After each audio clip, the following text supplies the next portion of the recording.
Vande Gujarat.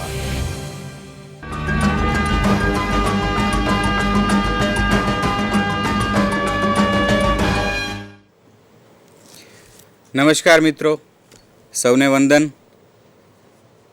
Ayushman Bharat Rashtriya Health Mission, NCERT, GCERT, STTI, UNESCO તથા I2V development ફાઉન્ડેશનના સંયુક્ત ઉપક્રમે ચાલતો કાર્યક્રમ એટલે સ્પર્શ.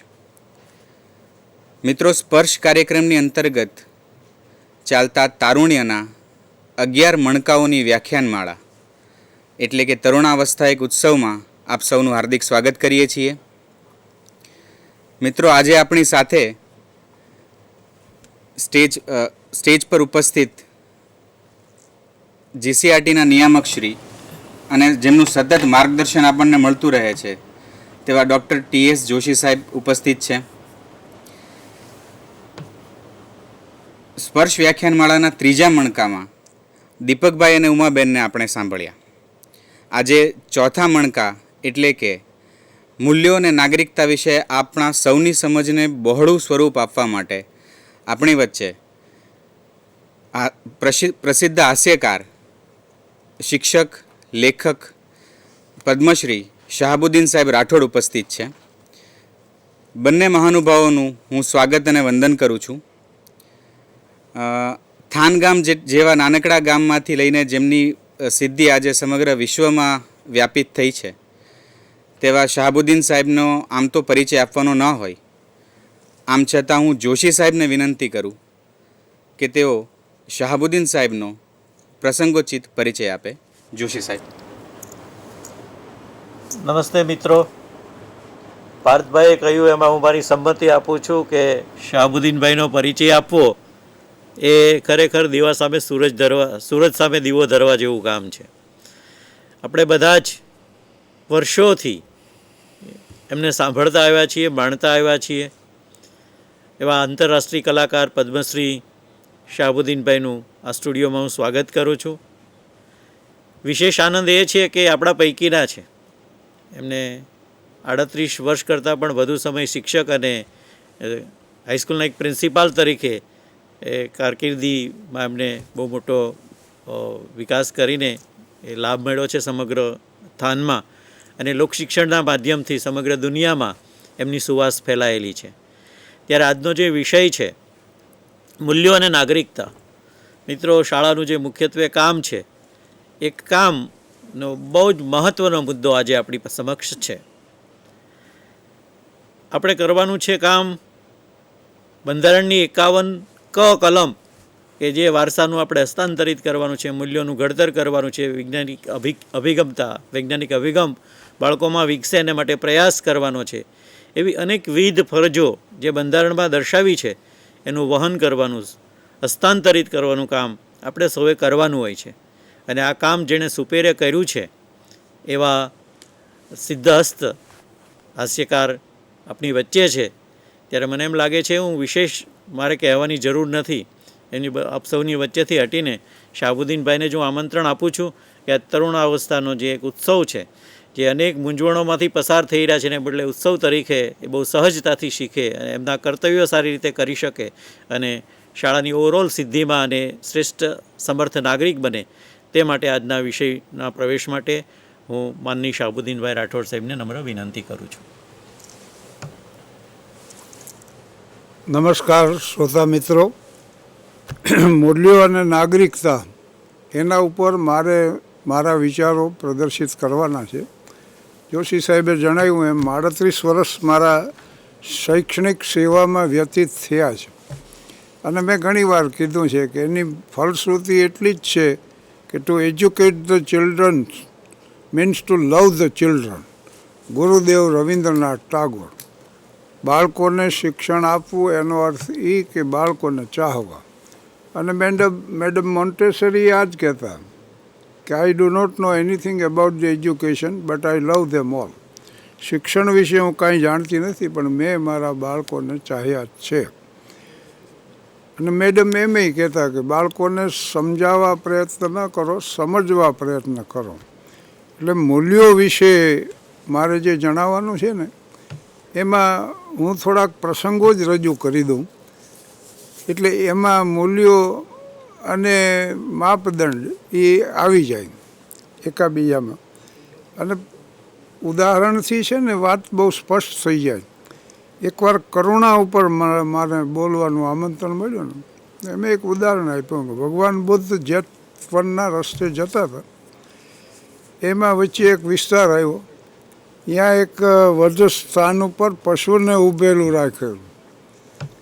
એટલે બુદ્ધ ત્યાં ઊભા રહી ગયા ને એ લોકોને પૂછ્યું કે આને અહીં કેમ રાખ્યું? તો કે અમે એનો વધ કરશું.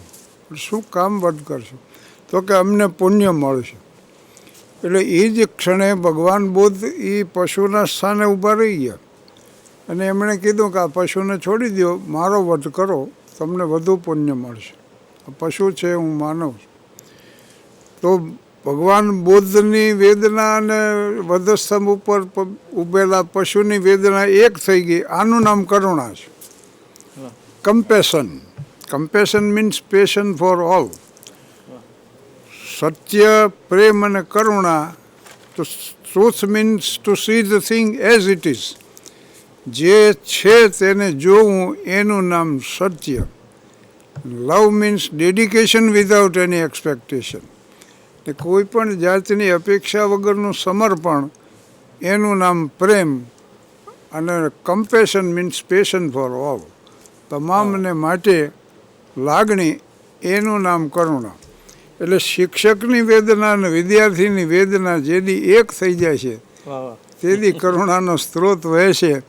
અને પ્રજ્ઞાના માધ્યમથી કાર્ય કરશે શિક્ષક.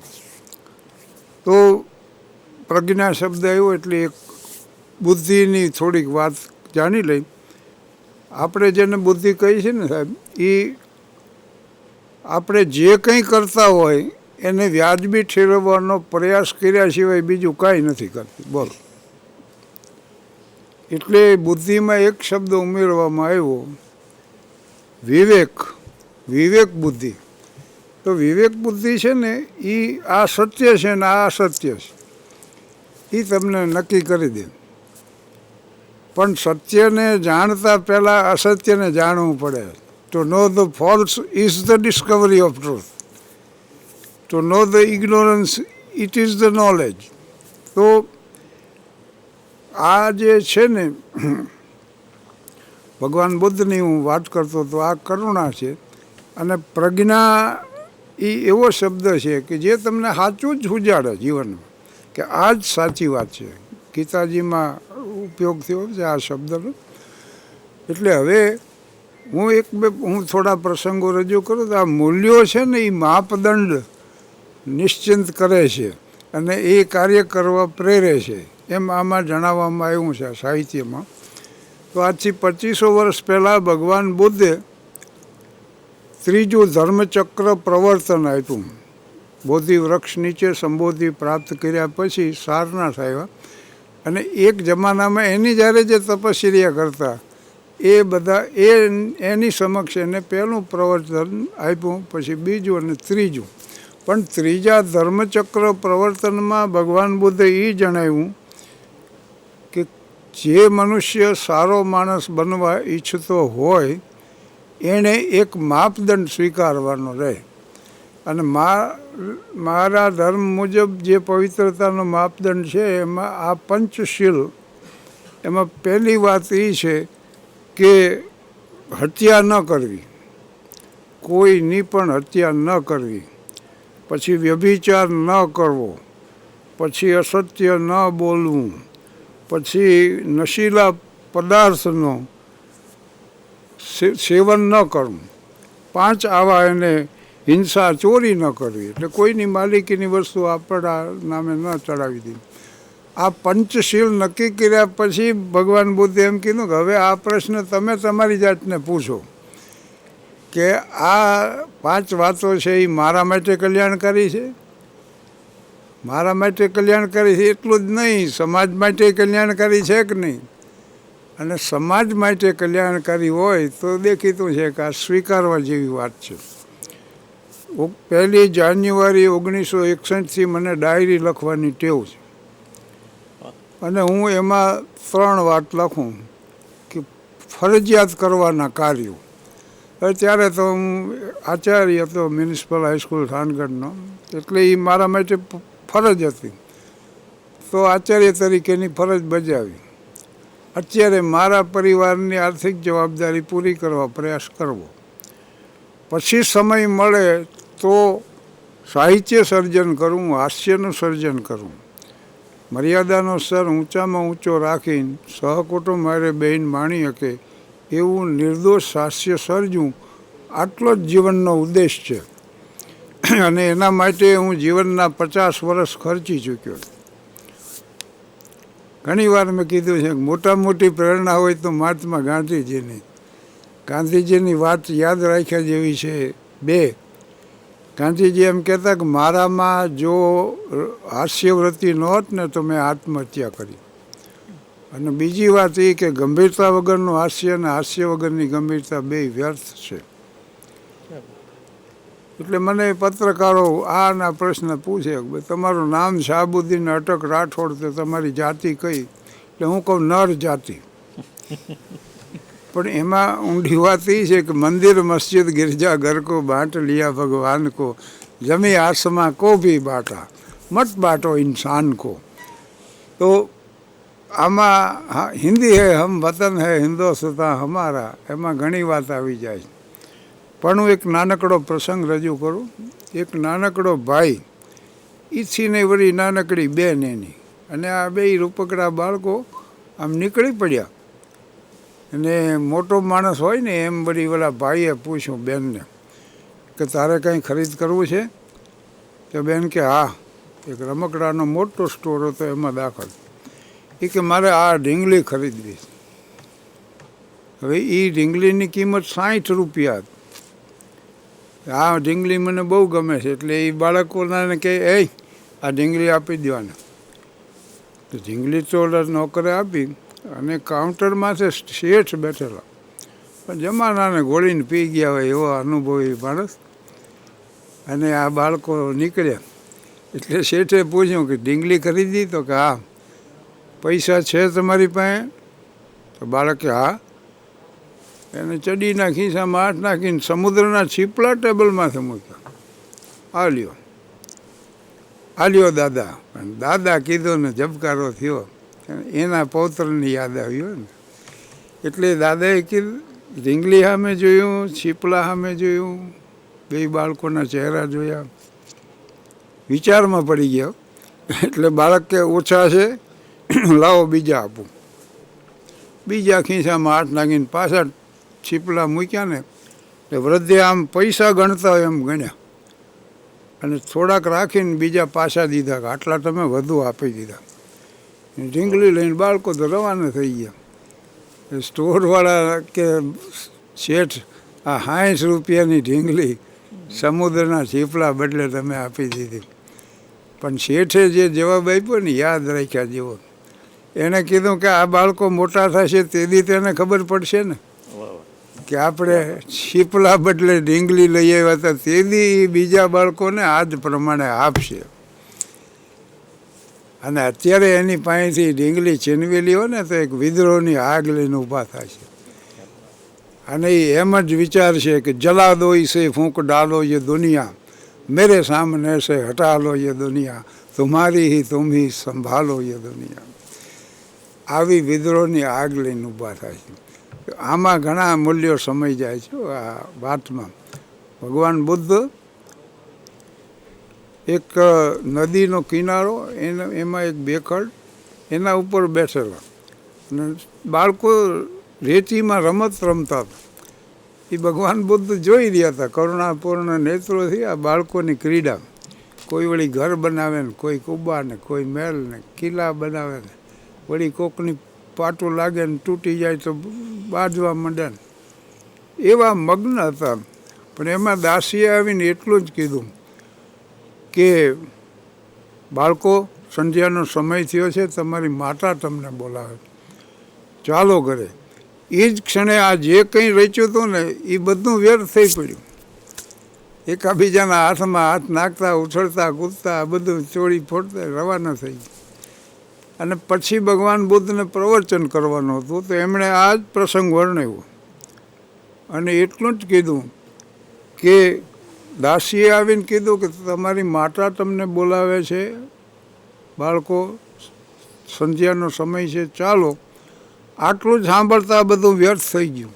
એટલે જિંદગીમાં જે દી સત્યનો સાજ સંભળાય છે તે દી આ પૈસો ને પ્રતિષ્ઠા ને પ્રસિદ્ધિ ને જે કંઈ હોય એ બધું વ્યર્થ થઈ પડશે. અશ્વ જેમ દોડીને હાંફે છે માનવી, પહેલો ક્રમ લેવાની રેસમાં, લોહી લોહાણ થાય તોય માને છે સુખ, ઓલી રૂપિયા ભરેલી સૂટ કેસમાં, સોનાની લાયમય શાંતિના શ્વાસ બધા ગીરવે મુકાય એનું કાંઈ નહીં, વસ્તુ ખોવાય એની થાય અહીં વેદના અને વર્ષો ખોવાય એનું કાંઈ નહીં. પણ આ પૈસો પ્રતિષ્ઠા પ્રસિદ્ધિ માટેની જે દોડ જ્યાં સુધી ચાલુ છે ને ત્યાં સુધી સંસાર, અને એ જેદી અટકશે ને તેદી સંન્યાસ.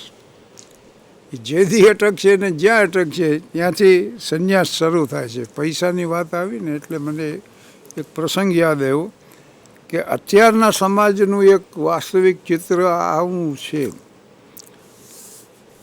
વિદેશની વાત છે. એટલે એક જોસેફ નામનો ફાર્મર હતો.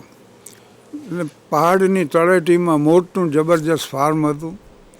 એમાં ઘોડા હતા, બળદ હતા, ઘેટા હતા, કૂકડા હતા, કૂતરા હતા, ગુલામો હતા, સ્ત્રી પુરુષો, અને મબલખ આવક હતી હોય ને બધી ફાર્મની.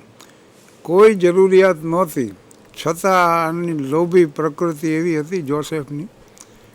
થાતું એવું કે એક ઓટો હતો ને, એ ઓટો આ એક ઝાડ હતું એને ફરતો ઓટો હતો ને, અહીંયા કૂતરો ને કૂકડો એ બેય બેસતા સાંજે, અને કૂકડો ને કૂતરો બેય વાતો કરે.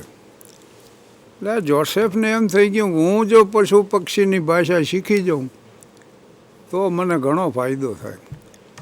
એટલે મોર્ઝિદ સાહેબ સૂફી સંત એમની પાસે એ પહોંચ્યો. એવો ગળે પડ્યો કે મને પશુ પક્ષીની ભાષા શીખવી. મોર્ઝિદ સાહેબ કે તારે શીખીને શું કરવી છે, એ પ્રકૃતિની ભાષા છે, સરળ ભાષા. તો કે ના ના મને શીખવી દો. તો કે રે મારી અરે 6 મહિના તું શીખી જાય. એટલે એ સંતને તો મળવા પશુ પક્ષી આવતા પાછા. એટલે આ રહ્યો તો એ ભાષા શીખી ગયો અને આવ્યો ફાર્મમાં છે પાછો. એમાં સંધ્યાનો સમય ને કૂકડો ને કૂતરો બે બેઠા બેઠા ઓલા વાતો કરતા હતા અહીંયા. એમાં કૂકડાએ કૂતરાને કીધું કે આપણો સફેદ બળદ છે ને એ 15 દીમાં મરી જવાનો. અને આને સાંભળ્યો ને ઝબકારો જે થયો. પણ 4-5 દીમાં તો ગરાક ગોતીને સફેદ બળદ વેચી નાખ્યો. બોલો. અને પાછી તપાસ કરી કે અહીં મરે છે કે નહીં એમ. અને બહુ ખુશી થઈ ગયો એ જાણ્યું. વળી થોડાક સમય એમને પસાર થઈ ગયો. પાછા એકવાર એને જોયું કે કૂકડો ને કૂતરો બેઠા છે વાતો કરે છે. વળી હંતાઈને સાંભળ્યું તો કે આ બ્રાઉન કલરનો આપણો જે ઘોડો છે ને કેટલો સરસ છે, 1 મહિના મરી જાઓ. એટલે આને જોસેફે જઈને ઘોડા વેચી નાખ્યો. વળી 6 મહિના ગયા તો પાછો બે બેઠા બેઠા વાતો કરે કૂકડો ને કૂતરો કે આપણો ગુલામ છે ને જોન, એ 2 મહિનામાં મૃત્યુ પામવાનો. અને એ જ ગુલામે આખી જિંદગી આ ફાર્મ માટે ખર્ચેલી. એની અંતિમ ઈચ્છા એ હતી કે અહીં નહીં મારા જીવનનો અંત આવે. બધા માટે એટલી લાગણી, એવો સરળ. રોતો કકડતો એને વેચી નાખ્યો જોસેફ.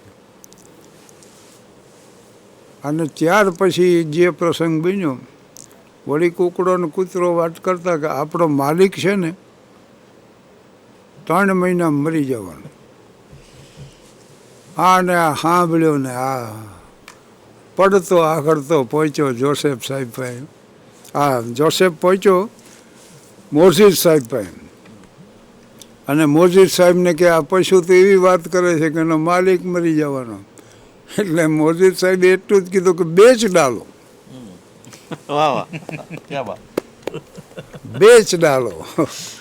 વેચી નાખે ને બધાને વેચી નાખે. હવે કે હું મારી જાતને કઈ રીતે વેચી શકું? અરે કેટલી વાર અત્યાર સુધીમાં વેચી, એ તો હિસાબ કરે.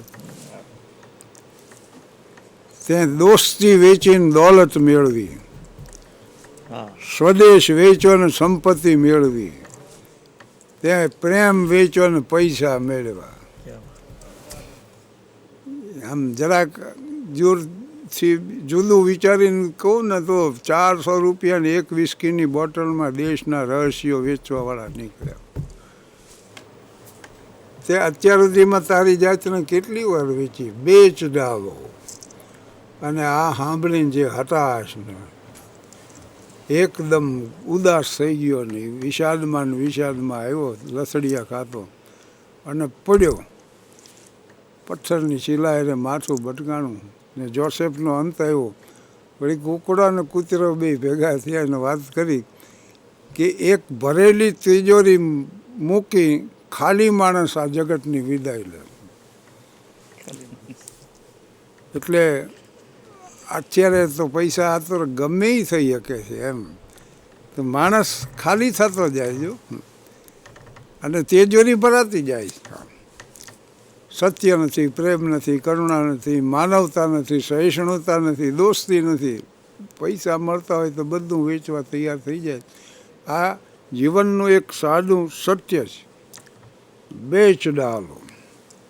આ મહાભારતનું યુદ્ધ પૂરું થયું ને પછી એવું થયું કે શ્રી કૃષ્ણ એ કીધું અર્જુનને કે અર્જુન, રથી મહારથીઓના રક્તથી આ રથ છે ને રંગાઈ ગયો, એને સમુદ્ર અને નદી કિનારે જઈને એને ધોઈ નાખવો.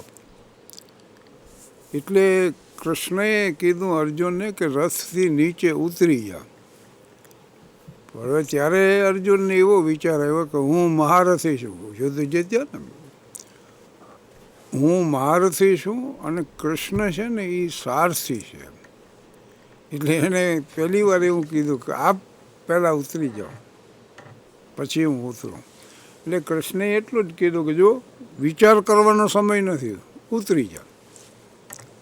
એટલે એ ઉતરી તો ગયો, સમજીને ઉતરી ગયો. ને કૃષ્ણએ રથમાંથી જેવો પગ નીચે મૂક્યો અને બીજો પગ ઉપાડ્યો ને એ જ ક્ષણે ભયંકર વિસ્ફોટ થયો અને આખો રથ જે રહ્યો ને ભાડ ચિતામાં હળગી અને રાખ થઈ ગયો.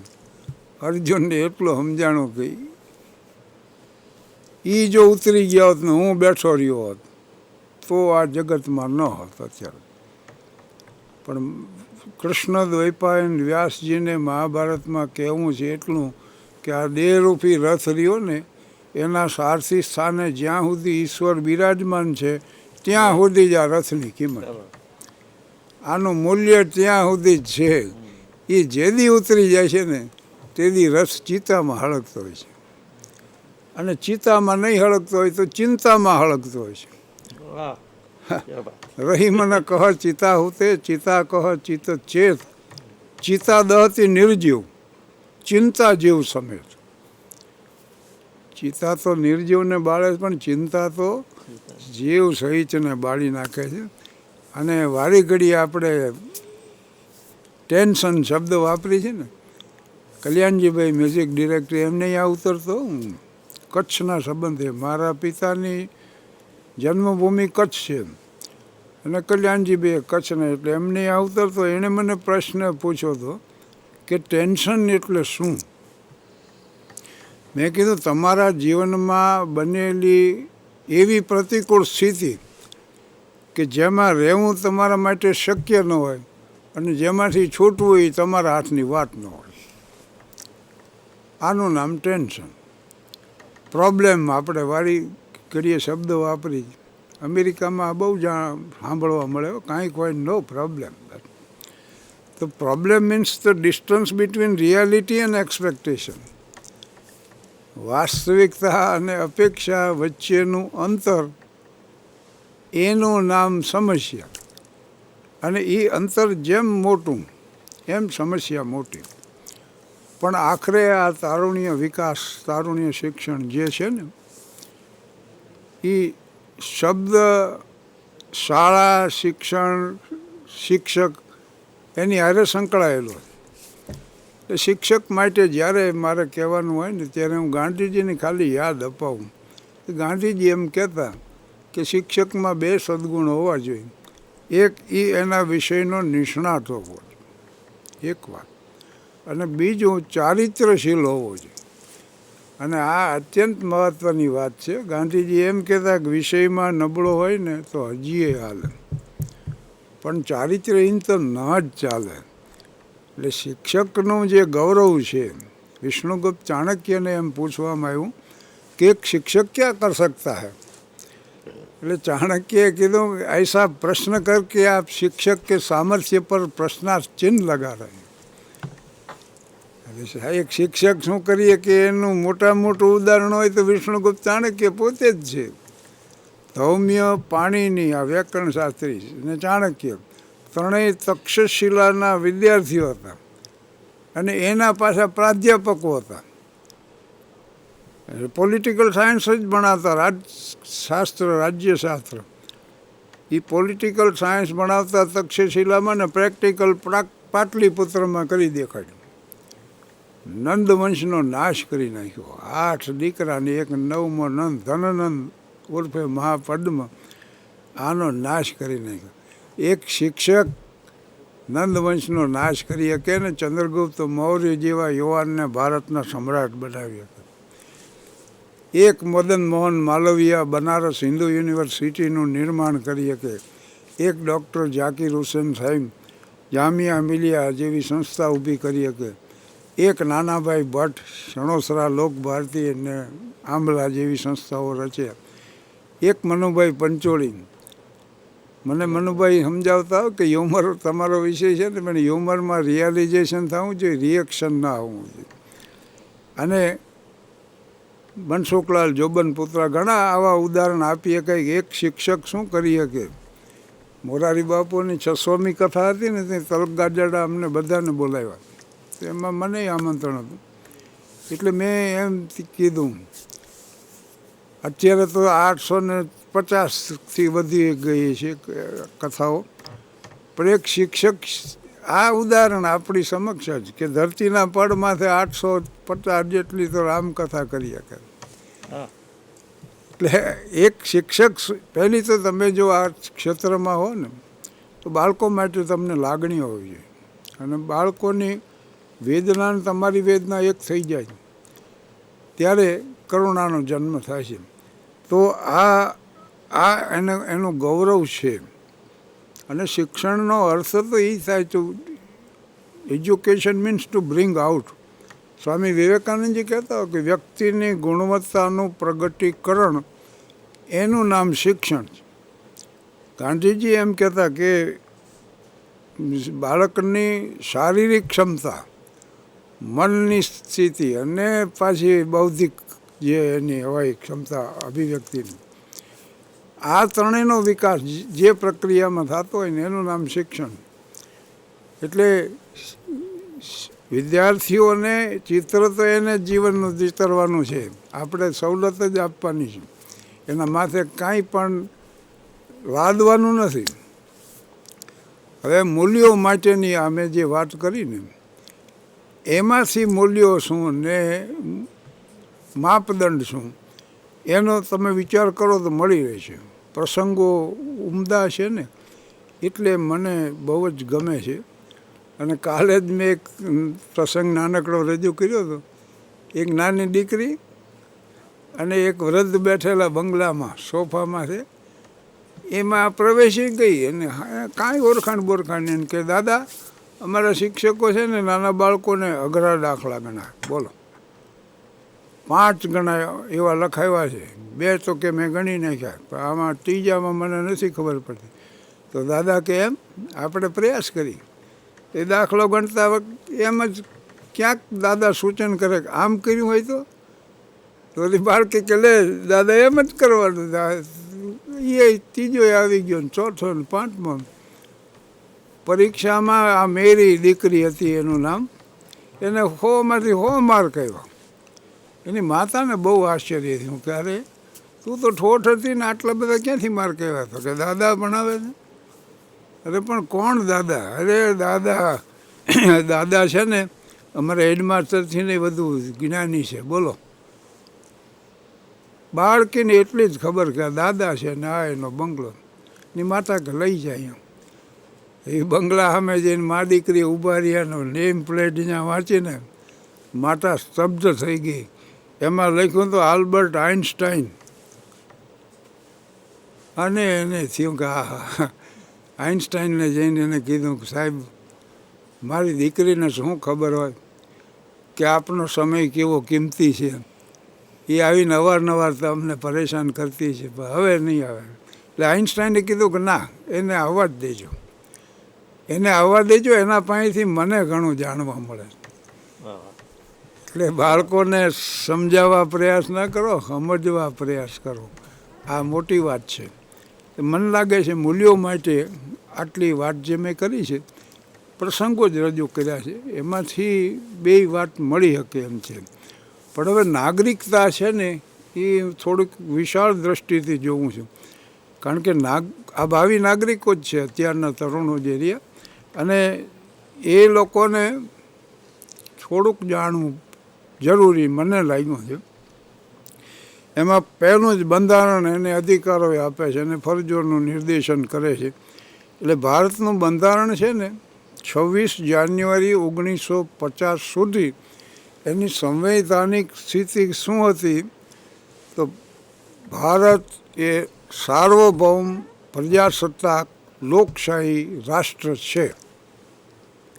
પછી 42મો કોન્સ્ટિટ્યુશનલ એમેન્ડમેન્ટ, બંધારણીય સુધારો આવ્યો ને, એમાં 2 શબ્દો ઉમેરવામાં આવ્યા. એમાં ભારત એ સાર્વભૌમ પ્રજાસત્તાક લોકશાહી સમાજવાદી બિન સાંપ્રદાયિક રાષ્ટ્ર છે. એટલે પહેલી વાત તો એ છે કે રાષ્ટ્ર શબ્દ જાણી લીધા જેવો થયો. આપણે 15 ઓગસ્ટ 1947 પછી રાષ્ટ્ર બન્યું. પ્રદેશ, વસ્તી, સરકાર અને સાર્વભૌમત્વ, આ 4 લક્ષણો જેમાં હોય ને એને રાષ્ટ્ર કહી શકાય.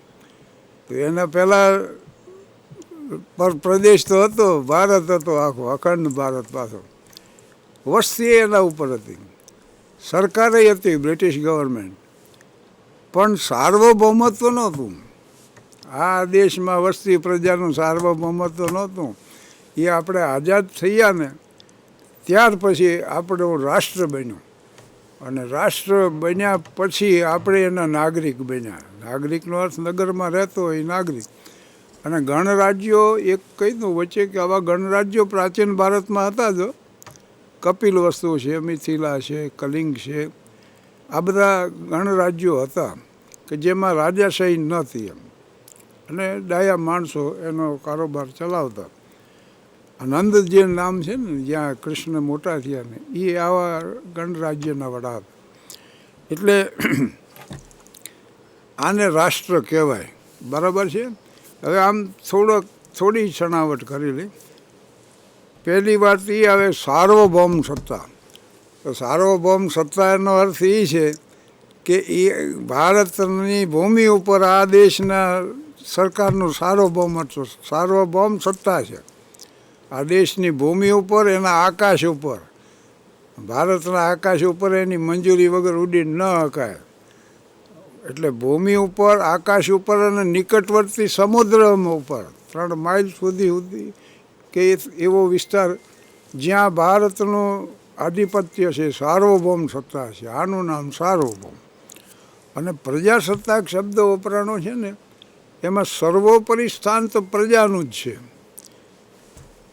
પ્રજા સર્વોપરી સ્થાન ધરાવે છે અને સ્વતંત્ર છે પાછી. એટલે અહીંયા કોઈનું બંધન, દેશના તમામ કાર્યાલયો, ન્યાયાલયો છે ને પ્રજા માટે ખુલ્લા છે.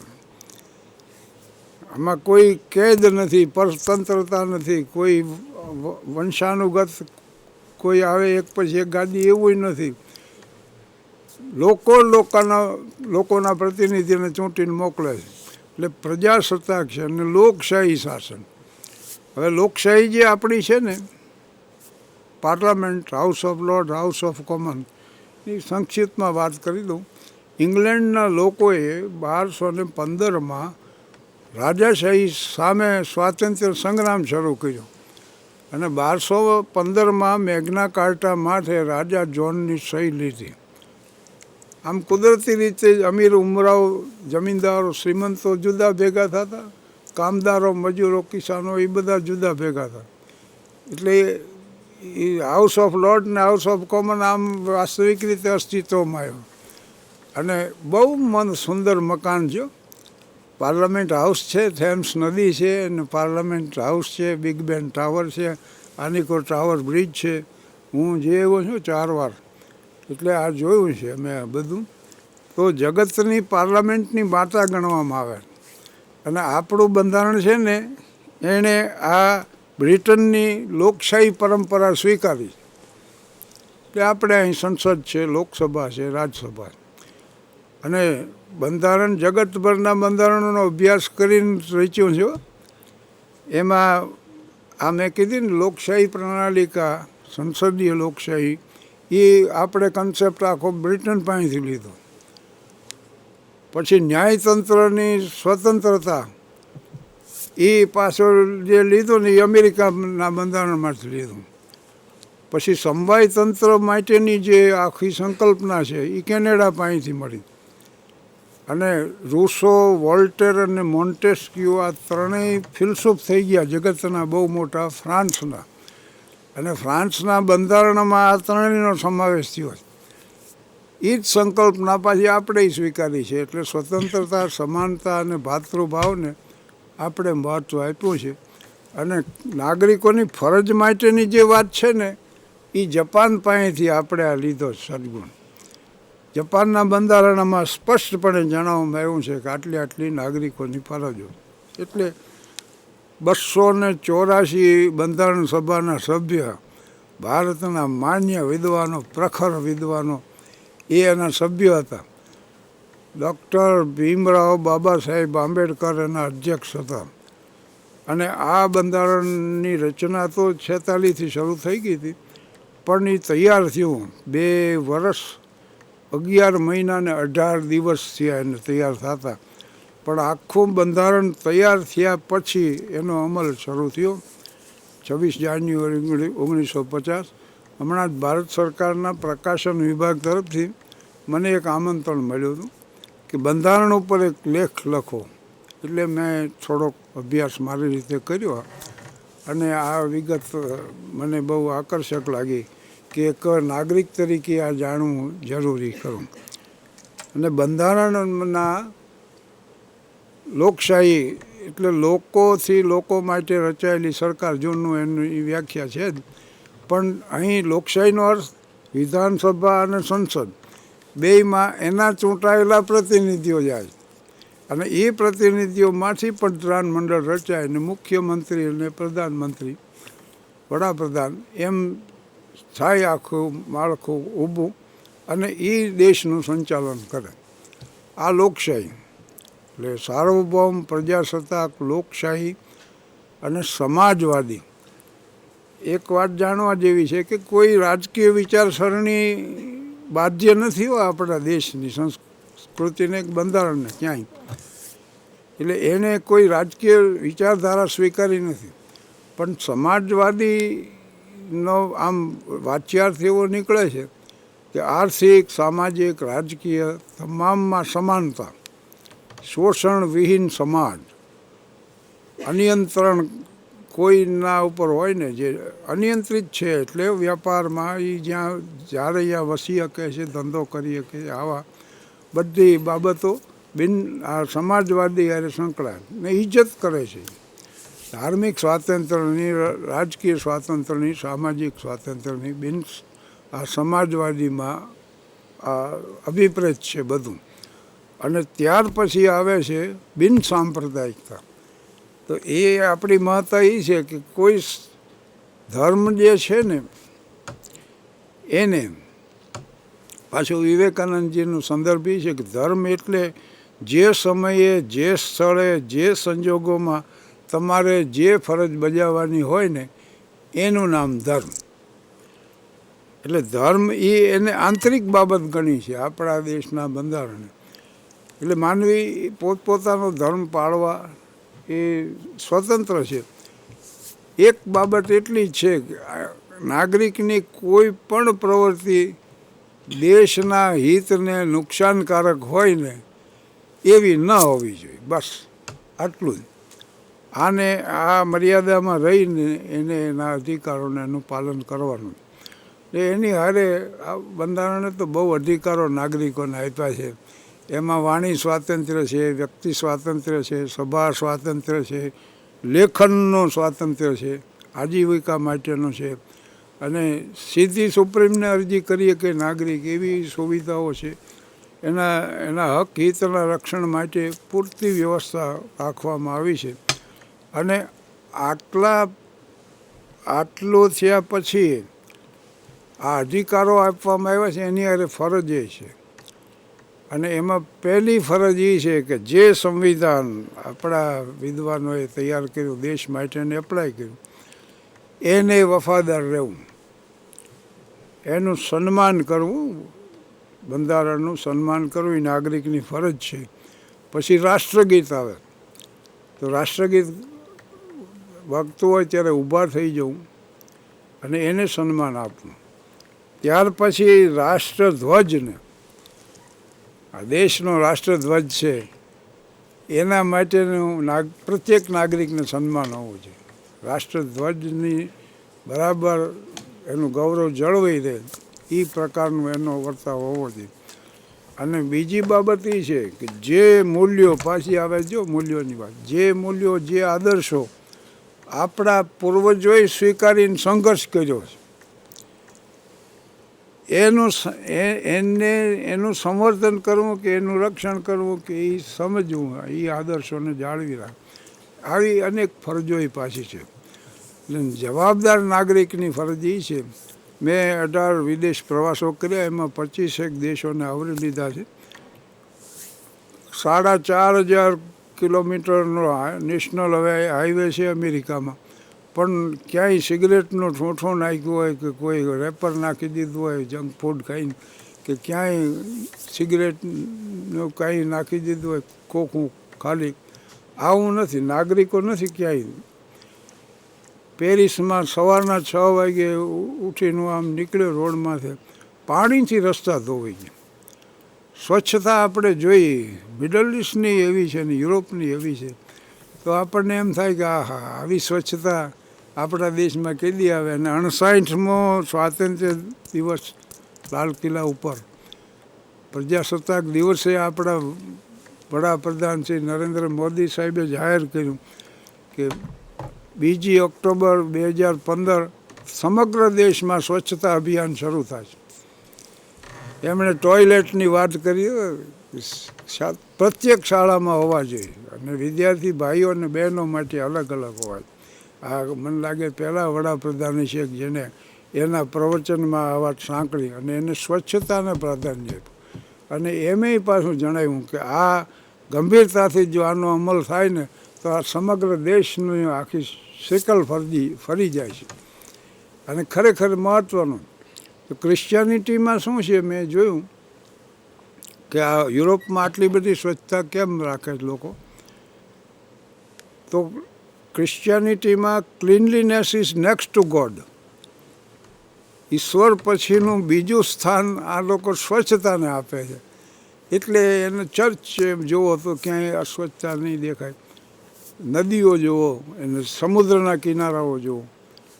આપણે છે પણ ઓછા પ્રમાણમાં, નથી એવું નથી, આપણે સ્વચ્છ રસ્તાઓ હોય છે અને શહેરો હોય છે, પણ જે આમ છેઠ સુધી પહોંચવું જોઈએ ને એવું નથી એમ. એટલે પ્રત્યેક નાગરિકની ફરજ એ છે કે દેશની સ્વચ્છતા જાળવે. અને એ ઘણીવાર અમે ઇંગ્લેન્ડ જે છે ને, હવે આપણે બંધારણની મેં વાત કરી,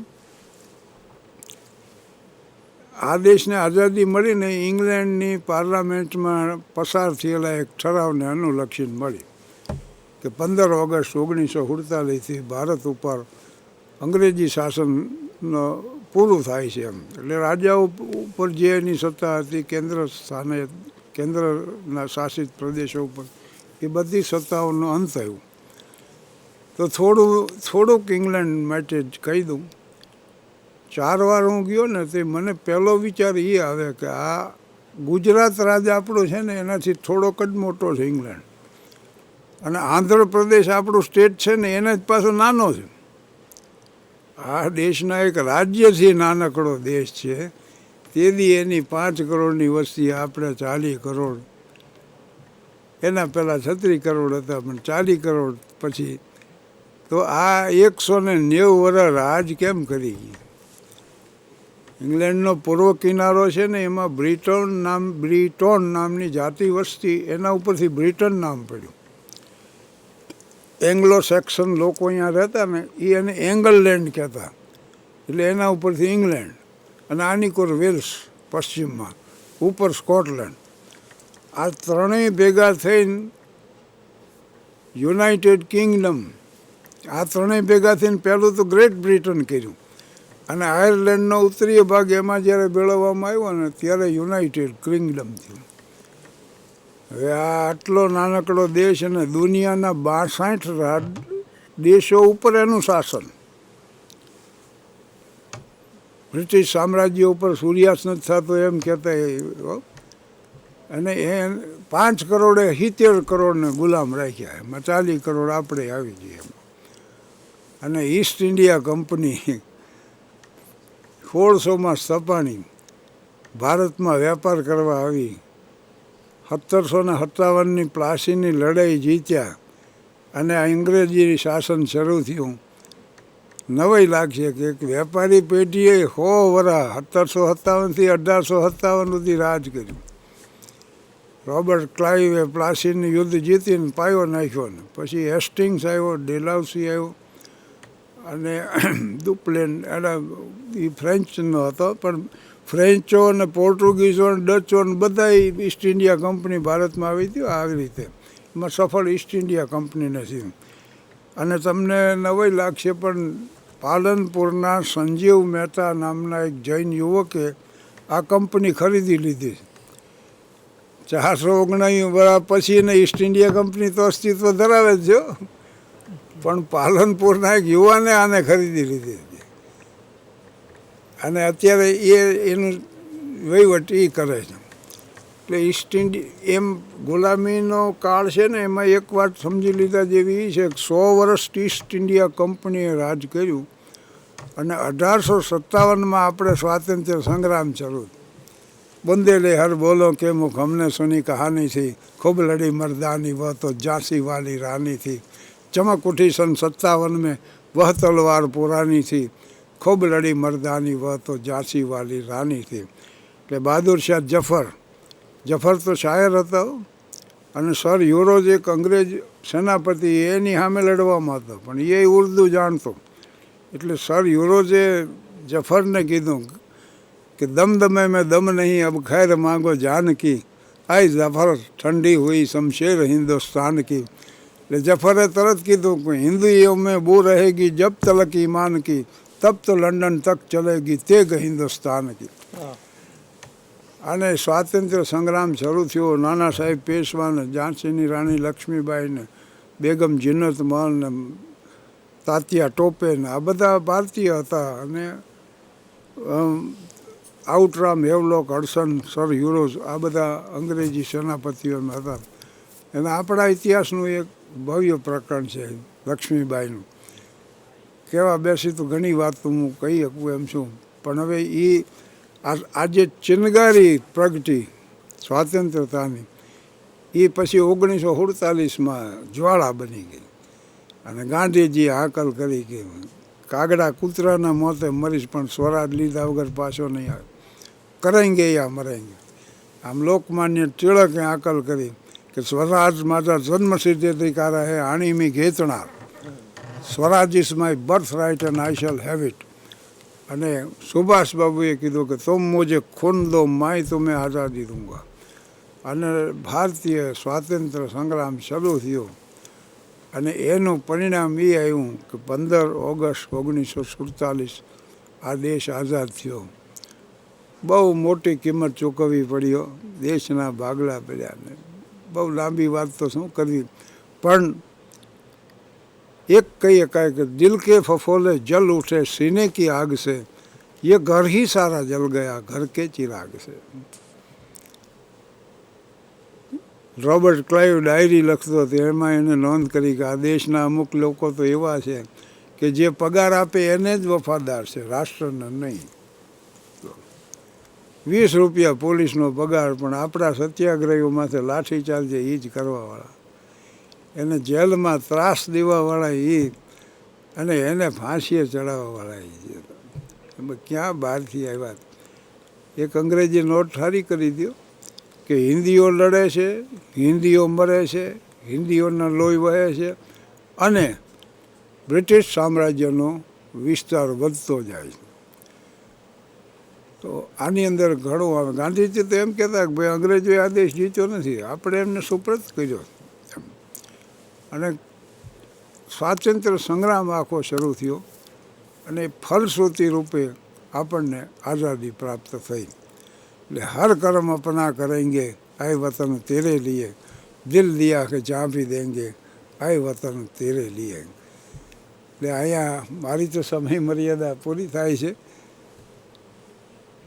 હવે કોઈ પ્રશ્ન, કોઈ જિજ્ઞાસુ પૂછવા ઈચ્છે તો મને વાંધો નથી ભાઈ. હાજી મિત્રો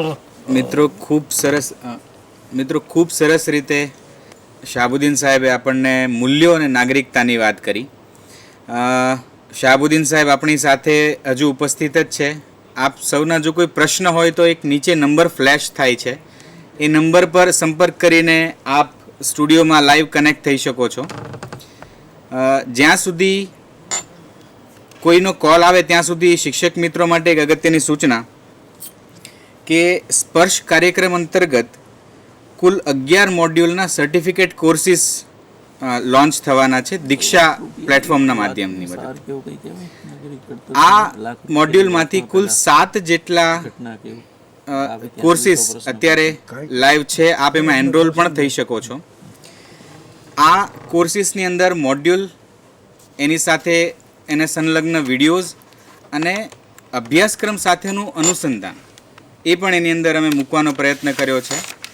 એક વાત જણાવતા આનંદ પણ થાય કે અત્યાર સુધીમાં લગભગ 2,33,000 જેટલા શિક્ષકો આમાં એનરોલ થઈ ગયા છે. મિત્રો, નંબર ફ્લેશ થઈ રહ્યો છે. જો આપનો કોઈ પ્રશ્ન હોય તો આપ તરત કોલ કરીને પૂછી શકો છો. પાર્થભાઈ, મારો સવાલ છે. જી સર પ્લીઝ. કે એક હાસ્યકાર તરીકે હાસ્યના માધ્યમથી લોક શિક્ષણનું અને પરોક્ષ રીતે કહીએ તો નાગરિક ઘડતરનું કામ શાહબુદ્દીનભાઈ સરસ રીતે આપણા રાજ્યમાં કર્યું છે, દુનિયાભરમાં કર્યું છે. વિદ્યાર્થીઓમાં કેવી નાની નાની વાત મૂકીએ અને વિદ્યાર્થીનું આખું જીવન બદલાઈ જાય, એવા અનેક પ્રસંગો અનેક રીતે સાહેબે કહ્યા છે. હું સાહેબને વિનંતી કરું કે એમાંની કોઈ ઘટના કે પ્રસંગ ખાસ કરીને જી સર કહી શકાય આને અનુસંધાન. એટલે વિદ્યાર્થીઓ માટેની ઘટના ને સાહેબ, થાનગઢ મારું ગામ છે, અને ગામની વિશેષતા એ છે કે 250 જેટલા સિરેમિક યુનિટ છે, અને એક જમાનામાં માથાદીઠ આવકમાં થાનગઢનો ગુજરાત રાજ્યમાં પ્રથમ નંબર હતો, અને ભારતમાં 3જા નંબરનું આ ગામ હતું. એટલે હું જે શાળામાં ભણતો ને એ જ શાળામાં મને આસિસ્ટન્ટ શિક્ષક તરીકે સર્વિસ મળી. અને ભગતસિંહ રાણા એટલે બકા બાપુ અમે એમને કહેતા, એ એના પ્રમુખ હતા. એમણે મને એપોઇન્ટમેન્ટ ઓર્ડર આપ્યો ને ત્યારે એમ કીધું હતું, તારા પિતાએ મને નોકરી આપી હતી, આજે હું તને સર્વિસનો હુકમ આપું છું, એપોઇન્ટમેન્ટ ઓર્ડર આપું. એટલે મેં શરૂ કર્યું. પણ અહમની કોઈ અભિવ્યક્તિ નથી, પણ એકવાર એવું બન્યું કે એક વિદ્યાર્થી ગરીબ વર્ગનો, અને પછેડી ઓઢીને એ સ્કૂલે આવે, કડકડતી ઠંડી, એમાં એ પછેડી ઓઢીને આવે ને વર્ગમાં બેસે. એકવાર એ દાખલ થયો ને તો પછેડી એની પાસે નહોતી. મેં કીધું, એલા ભાઈ કેમ તારી પાસે પછેડી નથી? કે સાહેબ આજ મારા બાપા ગયા ને સુરેન્દ્રનગર, એ લેતા ગયા. એટલે બધું કામ પડતું મૂકીને મેં હાલ ભાઈ બજારમાં એક કાપડિયાની દુકાન, ત્યાં મેં એને કીધું ભાઈ આને એક ખારા મારી પછેડી આપી. એટલે આ રીતે એને પછેડી મળી. અને હવે કીધું વર્ગમાં બેસીને તું ભણવા માંડ. તો આ જાતની જે છે મેં પહેલાં કીધું વિદ્યાર્થીની શિક્ષકની એક થઈ જાય છે વેદના, તેદી કરુણા અવતર છે. કરુણામાં અને દયામાં ફેર હોય છે. દયામાં દંભ હોઈ શકે, અહમ હોઈ શકે, અને દયાવાનનો હાથ ઊંચો હોય, કરુણાવાન તો બે એક થઈ જાય. એ મેં કીધું.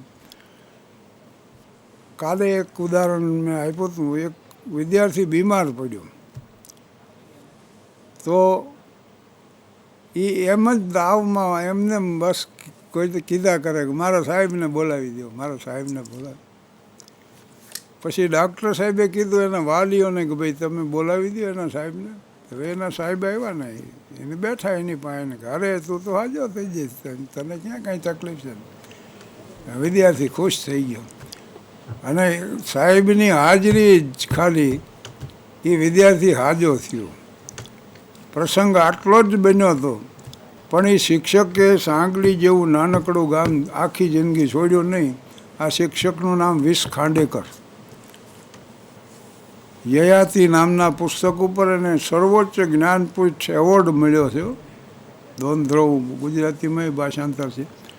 તો આ બાબત છે ને એ એને અસર કરી. ગામડો એને છોડ્યું નહીં. એટલે હું ગામમાં ગમે એ ખર્ચ કરતો. દિનકર જોશી બહુ મોટા સાહિત્યકાર છે, અને મનુભાઈ વ્યાસ અત્યારે તો નથી, પણ એ ભાવનગરના પ્રખ્યાત એડવોકેટ ને પાછા વિધાનસભાના સભ્ય. અમે ત્રણેય હારે ભણતા અને ત્રણેય નિર્ધન હતા. મારી તો સ્થિતિ એવી હતી કે 30 રૂપિયામાં લોજવાળા 2 ટાઈમ જમાડતા, એમાં રવિવારે મિષ્ટાન. પણ મારું પોતાનું બજેટ છે ને એ મહિનાનું 20 રૂપિયાનું હતું. એમાં સાંજના ટંકની જોગવાઈ નહોતી, પણ છતાં મેં એક આખું વર્ષ કાઢી નાખ્યું.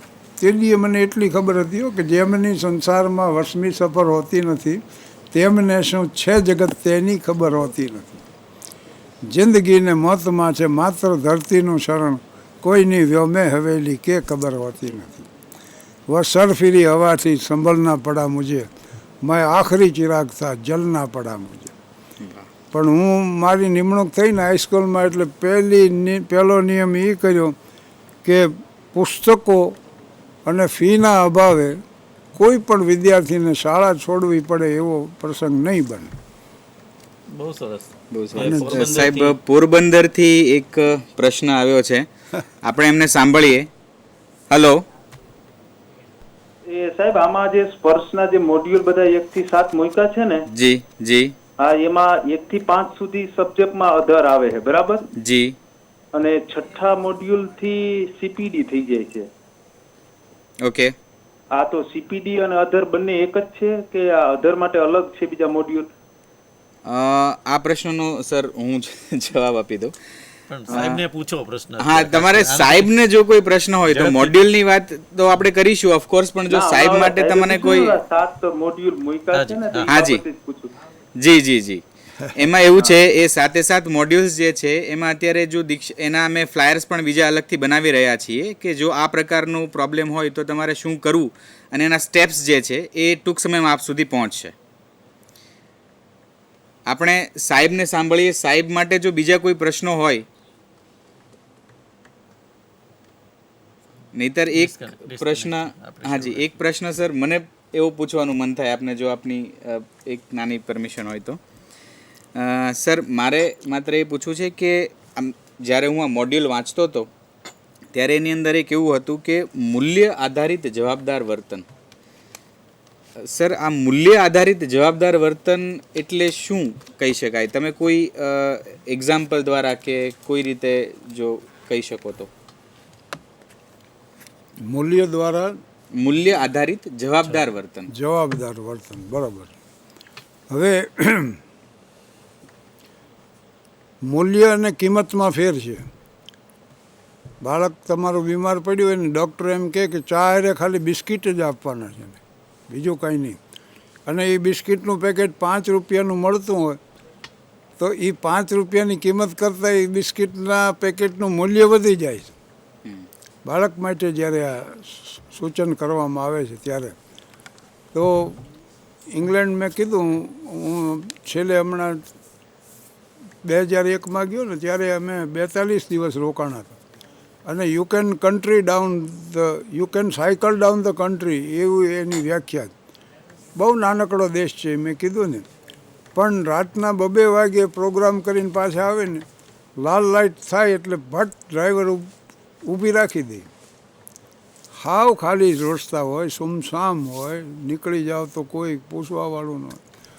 પણ છતાંય આ રીતે આ જાતની શિસ્ત જોવા મળી એમ કે લાલ લાઇટ થઈ એટલે તો આ જવાબદારી ભરેલું વર્તન કરવું જોઈએ નાગરિકે. ક્યાંય પણ કચરો નાખવો ન જોઈએ. ત્યાં શિસ્ત એવી છે કે બાળકો, પછી સ્ત્રીઓ, પછી વૃદ્ધો ને પછી યુવાનો આમ જ લાઈનમાં ઊભા રહે એમ.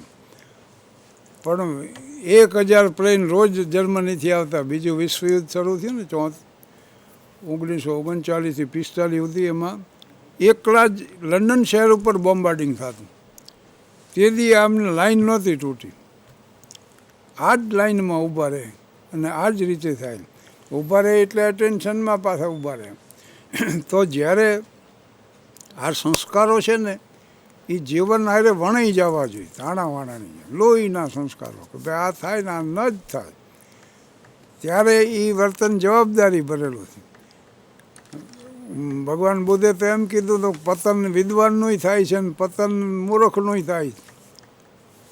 ભગવાન બુદ્ધે એમ કીધું છે કે પતિ તો 2 પ્રકારના હોય.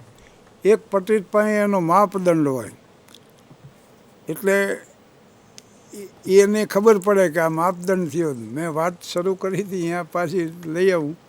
1 જાન્યુઆરી 1961 ડાયરી લખું, એમાં ફરજિયાત કરવાના કાર્યો, પછી સમય મળે કરવાના કાર્યો, એમાં સાહિત્ય સર્જન, હાસ્ય સર્જન, ચિત્રો મારા દોરવાનો મને શોખ છે એટલે હું એ કરું.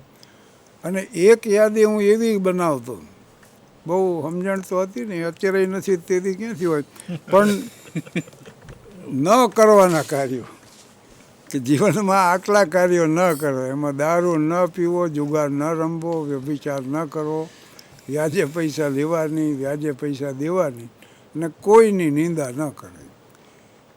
એટલે મારા માટે જાણ્યા આ માપદંડ થઈ. અને આ માપદંડની મર્યાદામાં આવતો એવી જ પ્રવૃત્તિ એટલે એ જવાબદાર પ્રવૃત્તિ. એટલે આ આપણા પ્રશ્નનો જવાબ આ રીતે આવી શકે જી સર, કે તમારી પાસે કંઈક મૂલ્ય હોય તો એ પ્રમાણે તમારો માપદંડ નક્કી થાય ને એ પ્રમાણે પછી તમે કાર્ય કરી શકો. જી sir, thank you very much sir. આદરણીય શાહબુદ્દીન સાહેબનું જીવન માત્ર આપણને પ્રશ્ન એક લાગે. હાજી હાજી, એક ભાવનગરથી એક પ્રશ્ન આવે છે. છેલ્લો પ્રશ્ન લઈએ એમનો. હાજી, હલો. નમસ્કાર. હાજી નમસ્કાર, ભાવનગરથી બોલું છું, મિલન રાવલ, સ્કૂલ ઇન્સ્પેક્ટર. જી સાહેબ. સૌથી નમસ્કાર સાહેબને અને ટીએસ જોશી સાહેબને નમસ્કાર. ખૂબ આનંદ થાય છે કે સાહેબ સાથે વાત થઈ રહી છે. મારે પ્રશ્ન એ પૂછવો છે કે સાહેબે વાત કરી એમાં એ તો જાણી શકીએ આપણે કે આપણી પ્રજા ગુલામ શા માટે થઈ અને બની રહી, પણ અંગ્રેજોએ 60 દેશો ઉપર શાસન કર્યું. તો આપના અભ્યાસ ઉપરથી તમે એવું કઈ જણાવી શકો કે આપણે એનામાંથી કયા ગુણ લેવા જેવા છે? એટલે 60 દેશો ઉપર શાસન કર્યું એ કદાચ નેગેટિવ પાછું હોઈ શકે, પણ એના એવા કયા ગુણો હતા કે જે અત્યારે આપણે પણ અપનાવી શકીએ અને એનું અમલીકરણ કરી શકીએ? આભાર. એટલે અંગ્રેજી શાસનની વાત છે ને. જી જી. હવે આ મેં જે પ્રવાસો કર્યા છે એટલે England, France, America, Bahamas, Canada અને મિડલ ઇસ્ટના, એના ઉપરથી અને એક દૃષ્ટિકોણ રાખ્યો છે કે જ્યાં જઈ ત્યાં એનું જે કંઈ સારું હોય ને એ અપનાવવું. ટીકામાં જો આપણે રહીને તો પછી કાંઈ ન થાય. એટલે ત્યાં મેં જોયું અને મેં જાણ્યું કે ઇંગ્લેન્ડે આપણા ઉપર 190 વર્ષ રાજ કર્યું, પણ ઇંગ્લેન્ડ ઉપર રોમનોએ 400 વર્ષ રાજ કર્યું. બોલો,